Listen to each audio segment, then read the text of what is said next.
بنتا ہے، کیونکہ حلال میں کرے گا، ہر حال میں کرے گا، سردی ہو گرمی ہو حلال میں کرے گا، اب کرنا ہے.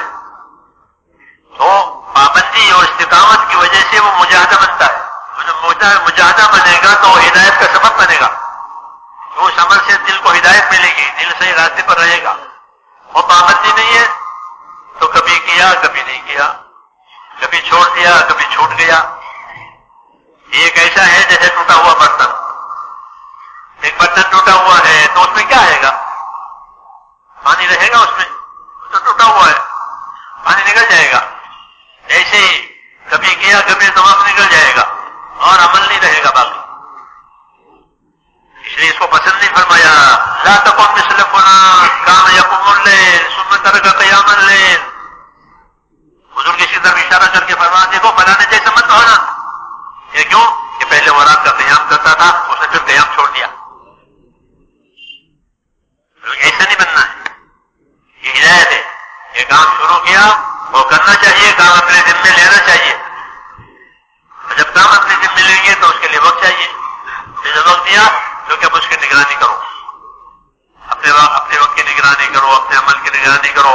اسی پابندی سے اخلاص بھی آئے گا، اسی پابندی سے اخلاص بھی آئے گا پابند ہونے کی وجہ سے. کیونکہ جو عمل کرتا ہے وہ اللہ سے قریب ہوتا چلا جاتا ہے روز، تو اللہ کا قرب ملے گا. اور کیا ملے گا؟ اور کیا چاہیے؟ اور اللہ کا یہی تقاضا ہے کہ جو چیز اللہ نے دی ہے اس سے آخرت بناؤ. یہ قارون سے کہا گیا تھا وابتغی فیما آتاک اللہ الدار الآخرہ. کلام عام ہے کہ جو اللہ نے دیا ہے اس سے آخرت بناؤ. وقت دیا ہے تو وقت سے آخرت بناؤ، مال دیا ہے تو یہ مال سے آخرت بناؤ. اس کو چونکہ مال دیا تھا. تندرستی دی ہے تو یہ تندرستی سے آخرت بناؤ. عقل دی ہے تو اپنی عقل سے آخرت بناؤ. یہ کیسی طرح کام کروں تاکہ آخرت میں اس کا زیادہ اجر ملے. جی ہاں، تو یہ فرمایا کہ اپنی صلاحیتوں سے آخرت بناؤ، اپنی صلاحیتوں سے دین بناؤ، نہیں تو وہ صلاحیت ضائع ہو جائے گی. اس لیے فرمایا وابتغی فیما آتاک اللہ الدار الآخرہ. جو اللہ نے دیا ہے اس سے آخرت بناؤ اور اپنا حصہ مت چھوڑو. ولا تنس نصیبک من الدنیا. اپنا حصہ مت چھوڑو. دوسروں کی فکر ہوتی ہے، عزیزوں کی، بچوں کی، اس کی، اور اپنی فکر نہیں ہوتی. کیونکہ اپنا حصہ مت بھولنا، اپنا حصہ لے کر جاؤ، اپنا حصہ حاصل کر لو، نہیں تو پھر وہ چھوٹ جائے گا. وقت نکل گیا اور مال اسباب جو ملے تھے وہ چھوٹ گئے، وہ رہ گئے. تو پھر وہ حسرت ہوتی ہے، اس میں حسرت ہوتی ہے، یہ رہ گیا، یہ چھوٹ گیا. اللہ تبارک و تعالیٰ اس لیے اس کی ہدایت دیتے ہیں کہ اپنا پابند بناؤ تاکہ حسرتیں نہ ہو بلکہ بشارتیں ہو. پابند ہونے والوں کو بشارتیں ملتی ہے. সবাই যে ভাই যে যখন মানুষ আমলের মধ্যে পাবন্দি করে তো এই পাবন্দি করার দ্বারা মুজাহাদা তৈরি হয়, মেহনত হয়. পাবন্দি না করলে মুজাহাদা হয় না, মেহনতও হয় না. এরকম যখন মুজাহাদা হয় পাবন্দি করার কারণে তো বলে যে আল্লাহ তাআলার তরফ থেকে হেদায়েতের ফয়সালা, হেদায়েত দেন আল্লাহ তাআলা, মুজাহাদার উপরে হেদায়েত. মুজাহাদা তৈরি হবে কখন? মুজাহাদা হবে কখন? যখন সে এটাকে নিয়মিত করে, সুবিধায় করে, অসুবিধায় করে, সব অবস্থায় করে, শীতে করে, গরমে করে, সব অবস্থায় সে তার আমলকে পুরা করে. নিয়মিত সে আমল করতেছে, তো নিয়মিত করতে গেলে তো কষ্ট হবে, ওইটাই মেহনত. নিয়মিত কষ্ট করতে গেলে মুজাহাদা হবে. এক সময় ভালো লাগতেছে, এক সময় ভালো লাগতেছে না, কিন্তু না আমি সময় মতন আমার আমলকে পুরা করতেছি. ভালো লাগলেও করতেছি, খারাপ লাগলেও করতেছি, শীত লাগলেও করি, গরম লাগলেও করি, খাইলেও করি, না খাইলেও করি. তো বলে যে যখন এরকম ভাবে মানুষ হার হালে সর্বাবস্থায় নিয়মিত কোন আমলকে পাবন্দির সঙ্গে করে তো মুজাহাদা তৈরি হয়. আমের মহতারাম দোস্ত বুজুর্গ, মুজাহাদার উপরে আল্লাহ তাআলা হেদায়েত নসিব করেন, আল্লাহ তাআলা হেদায়েত দেন. আর এই মুজাহাদা যখন করে তো ইস্তেকামত হাসিল হয়. এই মুজাহাদার দ্বারাই মানুষ যখন নিয়মিত আমলের দ্বারা ইখলাস পয়দা হয় ভিতরে, মানুষের ভিতরে ইখলাস পয়দা হয়। কারণ সে যতই আমল করে ততই আল্লাহ তাআলার নিকটে হয়, আল্লাহ তাআলার নৈকট্য হাসিল করে। আল্লাহ তাআলার নৈকট্য হাসিল করলো তো বলে যে এটাই তো মকসুদ, এটাই তো উদ্দেশ্য, আল্লাহ তাআলার নৈকট্য হাসিল হয়ে যায়। এই জন্য মেরে মুহতারাম দোস্ত বুজুর্গ, কখনো করছে কখনো করে নাই, তো এটা কোনো মুজাহাদা হয় না। একসময় করলো সুবিধা হইলে করছে, অসুবিধা হইলে করে নাই, কোন সময় করছে কোন সময় ছেড়ে দিয়েছে, এটা কোনো মুজাহাদা হইল না। তো এটার উদাহরণ এরকমই, তা ভাঙ্গা পাত্র, নিয়মিত করে না, এটা ভাঙ্গা পাত্র। নিয়মিত না করার উদাহরণ হইল ভাঙ্গা পাত্রের সঙ্গে। মানে ভাঙ্গা পাত্রের মধ্যে যদি আপনি পানি রাখেন থাকবে, পানিগুলি সব পড়ে যাবে। তো বলে যে যে আমলকে মানুষ নিয়মিত করে না, ওইটা যেন একটা ভাঙ্গা পাত্র। তো ভাঙ্গা পাত্রের মধ্যে পানিও থাকে না, কিছুই রাখা যায় না, ওইটা দিয়ে কোনো কাজ হয় না। তো বলে যে অনিয়মিত নিয়মিত আমল করে না, পাবন্দির সঙ্গে আমল করে না, তো সে বলে যে তার এই আমলের দ্বারাও সে ফায়দা পায় না, সে উপকৃত হয় না। আর যদি এটাকে সে নিয়মিত করে, পাবন্দির সঙ্গে করে, হার হালে করে, তো বলে যে হার হালে করার দ্বারা ইস্তেকামত হাসিল হবে, হার হালে করার দ্বারা ইখলাস পয়দা হবে দিলের ভিতরে, দিলের ভিতরে ইখলাস পয়দা হবে। আল্লাহ তাআলা যা কিছু যোগ্যতা জানি হোক মানি হোক আমাকে আল্লাহ তাআলা দুনিয়াতে দিচ্ছে, জান দিচ্ছে, মাল দিচ্ছে আল্লাহ তাআলা। তো এই সব জিনিসকে আমি আল্লাহর দেওয়া যোগ্যতাগুলিকে আখিরাত কামাইয়ের মধ্যে লাগাই দিই, আখিরাত বানাইবার মধ্যে লাগাই দিই। তো যখন আমি যোগ্যতাকে আখিরাত বানাইবার মধ্যে লাগাই দিব, তো আমার আখিরাত বলবে যোগ্যতাটা কাজে এসে গেল। আর যদি আমি এমনি এমনি পার করে দিই, তো মেরে মুহতারাম দোস্ত এই যোগ্যতা শেষ হয়ে যাবে, খতম হয়ে যাবে, শেষ হয়ে যাবে, আর আখিরাতেও কিছু বানাইলাম। আল্লাহ তাআলা দিছিল যোগ্যতা, কিন্তু এই যোগ্যতাকে কাজে লাগাইলাম। কারণ কি আল্লাহ তাআলা এই কথাই বলছিলেন।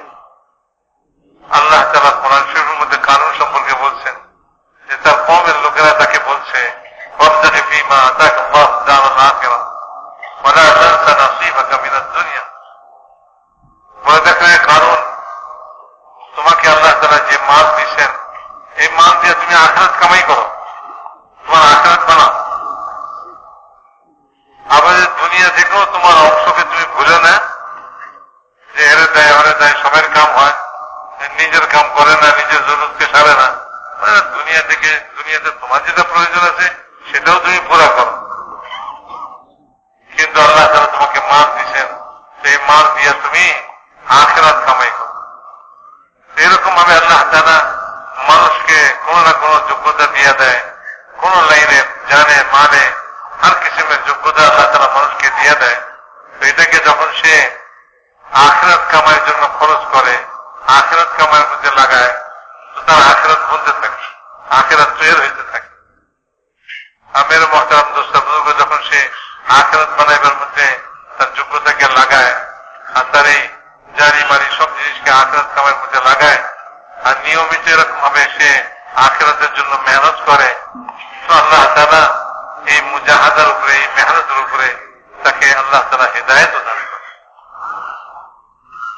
हदीसों में है कि जो आदमी तंदुरुस्ती के जमाने में पाबंद रहा और खुदा न खासा बीमार हो गया, बीमारी में वो अमल हो नहीं रहा, तो अल्लाह ताला तंदुरुस्ती के जमाने में पाबंदी करने की वजह से जो अजर इनाम अल्लाह ताला उसको देते थे, अब बीमारी में बगैर अमल किए वो अजर इनाम अल्लाह उसे देंगे।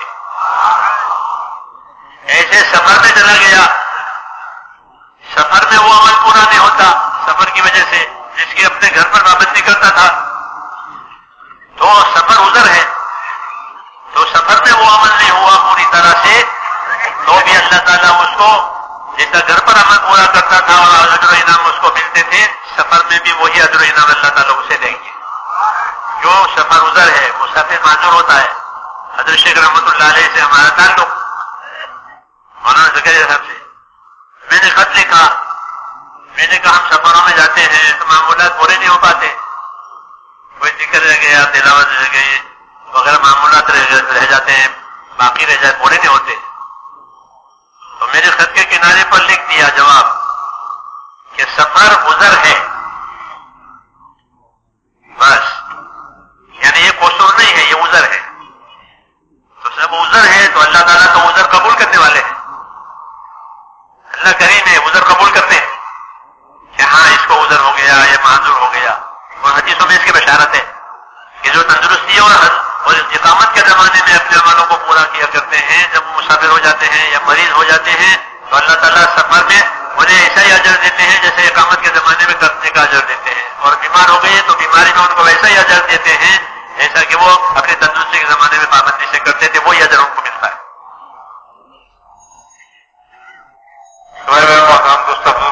भाई মানুষ সুস্থ অবস্থায় যে আমলকে নিয়মিত করে, পাবন্দির সঙ্গে করে, যখন সে অসুস্থ হয়ে পড়ে তখন সে ওই আমলকে হয়তো নিয়মিত করতে পারতেছে না, অথবা একেবারেই সে আমলকে সে করতে পারে না। তো বলে যে সুস্থ অবস্থায় যে আমলকে নিয়মিত পাবন্দির সঙ্গে করতো, অসুস্থ হয়ে এখন করতে পারতেছে না, আল্লাহ তাআলা তাকে এই অসুস্থ অবস্থায় না করা সত্ত্বেও সুস্থ অবস্থায় যেরকম আজর ও সওয়াব দিতেন আমল করলে, ওই রকম আজর ও সওয়াব তাকে অসুস্থ অবস্থাও দিতে থাকেন।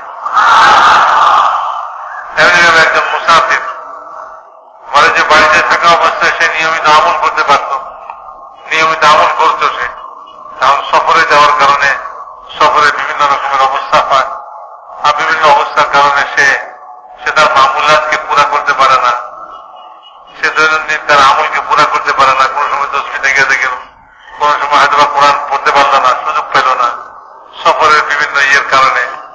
তো বলে যে ব্যক্তি তার বাড়িতে থাকা অবস্থায় কোন আমলের পাবন্দি করে থাকে আর সফরে যায় সে আমলে সে পাবন্দি করতে পারে না, সে আমল ছুটে যায় না, ছুটে যায় তার থেকে, আল্লাহ রাব্বুল ইজ্জত তাকে ওই সফর অবস্থায় ওই আমল করার সওয়াব তাকে দিয়ে। কারণ সফরটা হলো ওজর, আর ওজর আল্লাহ তাআলার কাছে গ্রহণযোগ্য, আল্লাহ তাআলা ওজরকে কবুল করেন।